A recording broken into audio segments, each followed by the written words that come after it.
Salut la brigade! Salut la brigade! Alors aujourd'hui, on a une vidéo sur quelle banque en ligne choisir et comment. Alors nous, ce qu'on a fait, c'est qu'on a regardé plein de banques en ligne, on a regardé aussi plein de comparatifs, et donc vous avez dû voir, comme nous, que C'est le bordel! Il y en a de partout! il y en a partout, et à notre sens, en fait, les meilleurs pour choisir une banque en ligne, bah, c'est vous-même, tout simplement parce que Exactement. chaque personne a quand même des particularités Et des par besoins rapport à ses différents au dépenses. final. Exactement. Donc nous, on va vous dire comment faire et qu'est-ce qu'il faut regarder pour choisir la banque en ligne qui vous correspond. C'est parti! Alors n'oubliez pas de vous inscrire à notre chaîne juste en dessous. On fait des vidéos sur l'immobilier, la bourse, l'investissement, le business en ligne. Donc rejoignez-nous. On a aussi un groupe Facebook sur lequel on se partage des objectifs et on commence à avoir une petite communauté intéressante. Donc où on s'entraîne, on se donne plein d'astuces.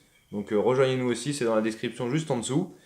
Et puis bah aussi sur notre Instagram, voilà, donc ça c'est plus pour le petit lifestyle. Vous allez voir comment on organise notre temps pour investir et gagner notre indépendance financière. Et on vous promet, on s'organise bien. Tout d'abord, je voudrais vous parler de deux choses. Déjà, si vous pensez que c'est difficile de changer de banque, eh ben depuis pas longtemps, il y a la loi Macron qui est passée et ça facilite grandement les choses pour changer de banque. Donc, que vous ayez une banque et que vous pensiez que ce soit difficile de changer ou que vous ayez peur de faire le mauvais choix, faut surtout pas vous inquiéter. Allez voir sur Google la loi Macron exactement en quoi elle consiste. Mais c'est des processus qui sont tout automatisés et c'est beaucoup plus facile de changer de banque maintenant. Les politiques font des choses bien des fois. Voilà, ça arrive. Et deuxième chose, c'est que face à la complexité des comparateurs en ligne et les 1 350 853 pages à lire et de textes à se taper, c'est juste chiant. Donc ce qu'on a fait, c'est qu'on a fait un bon vieux tableau avec tous les détails. Voilà, rien de mieux qu'un bon vieux tableau. Il est dans la description de la vidéo.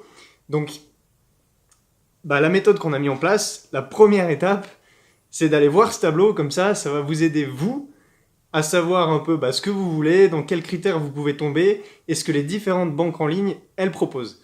Donc, première étape, vous consultez ce tableau. Et la deuxième étape, c'est que c'est vous, au final, qui choisissez votre banque en ligne. Donc faites votre liste de critères. On va vous donner avec Guillaume une liste de critères auxquels nous, on a pensé et comment on a procédé pour choisir nos banques. Donc déjà, il faut choisir le type de banque que vous voulez. Donc vous avez les banques classiques, que tout le monde connaît, caisse d'épargne, voilà, physique, vous avez un conseiller à qui vous parlez tout le temps. Ensuite, vous avez les banques en ligne. Donc là, les banques en ligne, souvent, elles proposent des services d'épargne ou de crédit qui sont disponibles. Et après, vous avez les néobanques. Donc là, c'est des banques qui proposent pas forcément de services de crédit ou d'épargne comme le livret A, mais ça peut être des banques qui sont super bien pour voyager, comme par exemple Revolut ou N26, qui font plutôt bien l'affaire. Voilà, presque pas de frais sur les retraits et tout ça. Donc Exactement. c'est intéressant quand vous êtes beaucoup à l'étranger. Voilà. Et du coup, alors deuxième critère, ça peut être quel usage vous allez faire de cette banque. Est-ce que c'est une banque qui va remplacer votre banque traditionnelle? Donc est-ce que vous voulez partir de votre banque traditionnelle?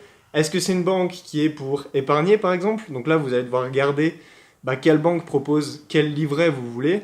Livret A, livret de développement durable, PEL, etc.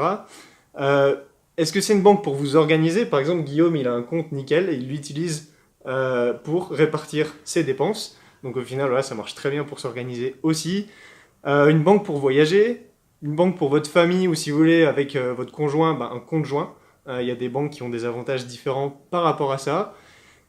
Ou si c'est par exemple une banque pour faire un compte professionnel. Voilà, ce qui est aussi possible avec les banques en ligne. Alors le troisième critère à regarder, c'est les frais que vous souhaitez payer à la banque. Ça, c'est quelque chose de super important parce qu'on a souvent des frais pour la carte, pour la tenue de compte et aussi pour les découverts par Exactement. exemple. Donc il faut bien regarder les taux qui sont appliqués sur les découverts. Voilà, si vous tombez souvent en découvert, un taux plus faible, c'est peut-être plus avantageux pour vous. Exactement. Le mieux, c'est de ne pas avoir de découvert, hein, mais bon, ça... on est d'accord. Vous allez y venir. Et le quatrième critère encore, c'est quel type de carte vous voulez. Parce qu'il y a des cartes électrons donc, avec contrôle de solde, des cartes classiques, les cartes Gold, les cartes Black. Voilà, ouais, donc, Visa, c'est quoi, Mastercard? Voilà, c'est ça, Visa ou Mastercard. C'est vrai que c'est sympa pour la couleur d'avoir une Gold ou une Black, hein, pour se la péter, mais au final, on se rend vite compte qu'on paye beaucoup de frais et c'est pas forcément utile. Donc ça, il faut regarder quel type de carte vous voulez par rapport aux frais que vous voulez payer aussi. Parce qu'évidemment, une carte black coûte 10 fois plus cher qu'une carte assurances classique. que vous voulez aussi. Exactement. Les revenus. Donc selon vos revenus, vous allez avoir des cartes qui correspondent plus ou moins... il y a des banques, en fait, et du coup, il y a des cartes qui sont associées qui correspondent à des revenus plutôt bas, alors que d'autres correspondent à des revenus plutôt hauts. Voilà. Ouais. Donc ça peut changer. Et vos dépenses, selon les plafonds de paiement et de retrait possibles, voilà, forcément, le type de carte va pas être la même aussi. C'est vrai que ça change beaucoup, même en fonction des banques, déjà, ça change pas mal. Oui. Alors, 5e critère, ça peut être de quel service vous avez besoin. Et par service, j'entends si vous avez besoin d'un chéquier, par exemple, si vous avez besoin de faire des dépôts de chèques ou des dépôts d'espèces, en fonction des banques, des fois c'est plus facile. Il y en a d'autres qui vous font payer un peu plus cher, il y en a d'autres avec lesquels c'est pas possible. Donc, bien regarder de ce côté-là. Si vous êtes fan aussi de payer avec votre téléphone, Apple Pay disponible, Google Pay disponible ou Paylib si vous connaissez. Donc voilà, c'est des choses à regarder qui sont différentes en fonction de chaque banque. Il y en a qui communiquent dessus, d'autres qui ne communiquent pas, et d'autres qui l'ont déjà. Les retraits et les paiements en Europe et à l'international, très important si vous voyagez un petit peu. Les banques, elles ont des tarifs. Alors souvent, c'est 2 € pour les retraits et les paiements, voilà, pour chaque banque. C'est vite cher quand même. Mais voilà, il y a des banques qui vous prennent quand même beaucoup quand vous voyagez. Donc regardez bien si c'est quelque chose que vous faites beaucoup. Voilà, il y a des banques à éliminer. Pareil pour les possibilités d'épargne. Il y a des banques qui vous proposent livret A, LDD, assurance vie et d'autres pas du tout. C'est ce qu'on voyait tout à l'heure avec la différence entre banque en ligne et néobanque. Les possibilités de crédit aussi. Voilà, toutes les banques ne font pas de crédit. Donc que ce soit entre le simple prêt à la consommation ou le prêt immobilier, si par exemple vous voulez faire des investissements locatifs, un prêt immobilier pour vous et pour un investissement locatif, c'est deux choses différentes. Et il y a des banques qui n'acceptent pas de faire pour des investissements locatifs. Donc regardez bien de ce côté-là. Il y a une petite technique pour ça, vous dites que c'est pour votre résidence principale si c'est le premier. Comme ça passe quand même. C'est une petite technique. Aussi les prêts étudiants. Prêts pour votre voiture et prêts professionnels. Voilà, les banques font des choses différentes, donc regardez bien de ce côté-là. Si vous souhaitez faire de la bourse ou pas avec votre banque en ligne, on aurait tendance à vous conseiller de séparer les deux parce qu'on voit que les plateformes qui sont dédiées à la bourse, comme Bourse Direct par exemple, elles sont un peu moins chères en général. Donc voilà, si c'est vraiment quelque chose qui vous tient à cœur, allez plutôt là-dessus. Ouais, envisagez peut-être de quand même ouvrir votre banque en ligne, ouais. Mais pour d'autres usages que la bourse. Et aussi, en fonction de vos exigences, le service client, je sais qu'en fonction des personnes, c'est différent. Si vous êtes quelqu'un qui aime contacter et avoir un contact avec le service client, regardez bien la disponibilité du service client pour chaque banque, parce que ça varie vraiment. Il y en a qui ont un très bon service client, et d'autres qui ont un service client qui est un peu moins bien, mais qui peut convenir à des personnes qui, au final, ont moins envie ou moins faire besoin, tout en ligne, ça leur suffit, en fait. Voilà, ont moins besoin de contacter le service client de façon régulière. Puis, voilà. Pour les critères, on est bon. Ouais. Maintenant que vous avez les critères, vous pouvez établir, vous, avec ces critères-là, mais peut-être aussi d'autres qui sont importants pour vous, les 2-3 que vous avez absolument besoin. Ouais. Par rapport à ça, donc, petite note aussi, vous ne faites pas avoir forcément par les offres promotionnelles où on vous dit qu'on va vous offrir 80 ou 130 €. Au final, si vous regardez, en plus, c'est souvent les mêmes selon les banques. Ouais. On vous donne souvent de l'argent comme ça. Donc, choisissez pas votre banque par rapport aux offres promotionnelles. Il faut que ce soit une offre qui vous corresponde.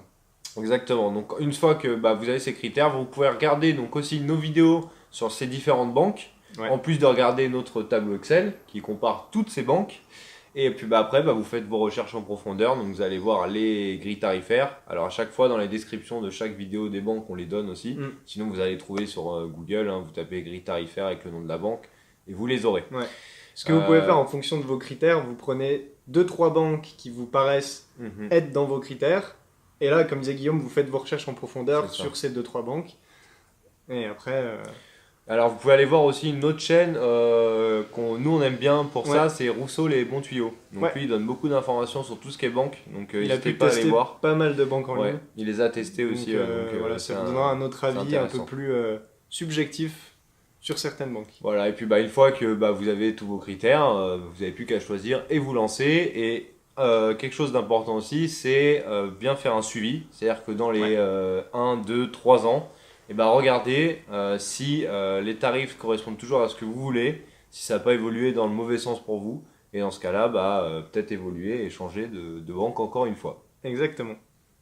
Alors pour résumer et action de la vidéo en même temps, une fois que vous avez été dans notre tableau, que vous avez trouvé, vous avez vu tous les détails de toutes les banques, vous avez défini vos critères personnels à vous.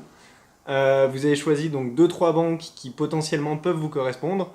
Donc là, vous faites vos recherches en profondeur, ok, et vous saurez quelle banque est faite pour vous au final. Et puis pensez bien à faire le suivi de façon régulière au fil des années sur cette banque pour voir comment ça évolue. Et puis on se dit à la prochaine pour une prochaine vidéo. Ça fait 2 fois prochaine. Salut